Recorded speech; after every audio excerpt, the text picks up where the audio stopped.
Bonjour, je suis très heureux de vous retrouver pour cette nouvelle vidéo qui va vous parler de plaisir d'essence et plus particulièrement de l'odorat. Alors quand je parle de plaisir d'essence, n'oubliez pas que nous avons une chance inouïe d'avoir 5 sens qui nous permettent de nous connecter au monde extérieur et de vivre à certains moments, mais alors un festival, un feu d'artifice de plaisir, de sensations, etc. Donc, vous allez voir que ce petit défi que je vais vous lancer va vous permettre aussi de vous reconnecter à ça.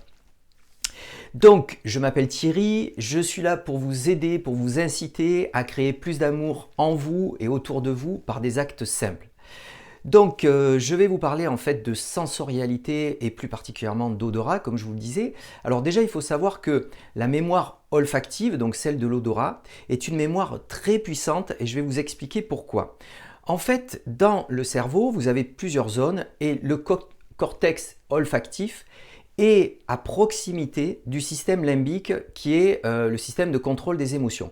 Et ceci explique que quand vous avez finalement une odeur qui vient et qui vous rappelle quelque chose, elle est souvent très rapide et ensuite très intense pour la raison de proximité de ces deux parties du cerveau.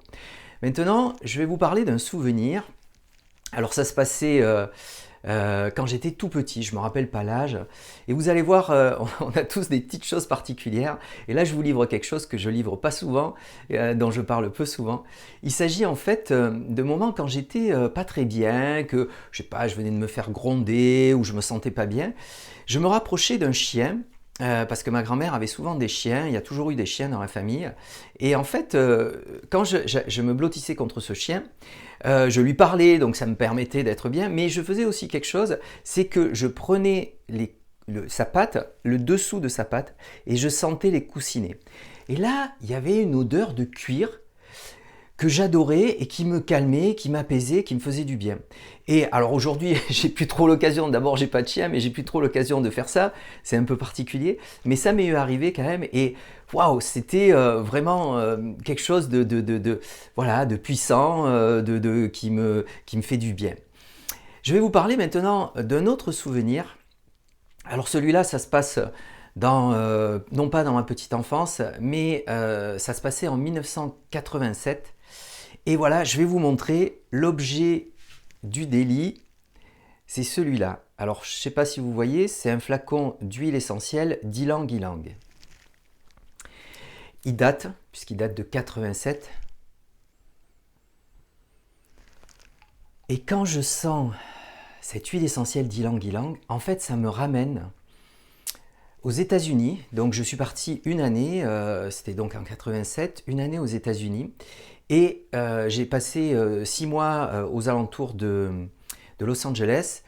C'était pas top. Et puis je suis monté après à San Francisco. Et là, waouh! Et donc cet ylang ylang me ramène à cette période aux USA où j'étais d'ailleurs sur une rue qui s'appelle Union Street.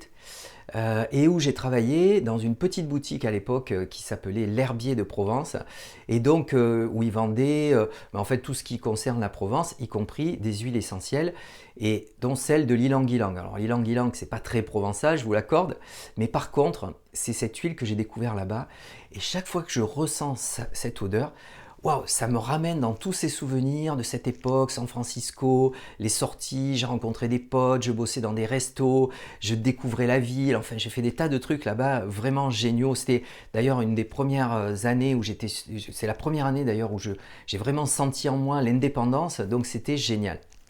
Alors cet ylang ylang, je suis sûr que vous aussi vous avez des parfums comme ça, des odeurs qui vous rappellent des souvenirs merveilleux. Et puis, pour revenir à quelque chose qui, par contre, là, n'est pas forcément dans le souvenir, je vais vous montrer, alors je les prends ici, deux roses qui sont, j'ai la chance d'avoir ces roses-là dans mon jardin.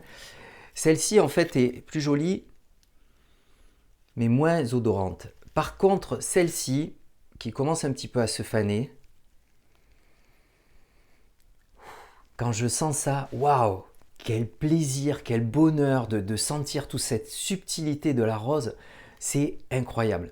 Donc je vous invite évidemment à trouver parmi, alors ça peut être évidemment des fleurs, mais aussi d'autres choses qui vont vous faire vous procurez un plaisir qui est tellement finalement accessible dans plein de situations, mais ça peut être même, vous allez dans votre cuisine et vous sentez des aromates, des épices, peu importe, du thym, bon voilà, il y a plein de choses, même de l'huile d'olive, c'est super agréable.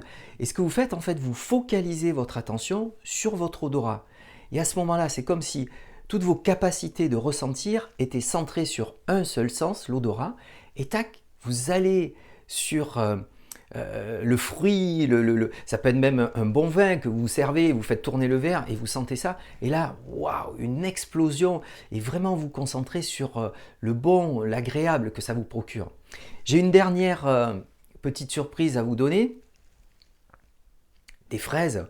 J'ai la chance d'avoir ici à Carpentras la possibilité d'acheter des fraises. Bon, c'est la pleine saison là. Waouh, oh, c'est d'une... C'est tellement bon de sentir ça. Voilà, c'est tellement à la portée de tout le monde. Alors je vous dis pas, vous avez peut-être pas des fraises, mais allez vers quelque chose qui vous fait, alors ça peut être un parfum, peu importe, trouvez quelque chose et faites-vous ce plaisir. Bref, mais d'une intensité incroyable, faites-vous ce plaisir olfactif. Voilà, sur ce, je vous remercie de suivre mes vidéos, je vous embrasse très fort et je vous dis continuez ce voyage vers l'amour, vers la sensorialité, vers vous faire plaisir. Et pensez-y, vous êtes quelqu'un de bien. À bientôt.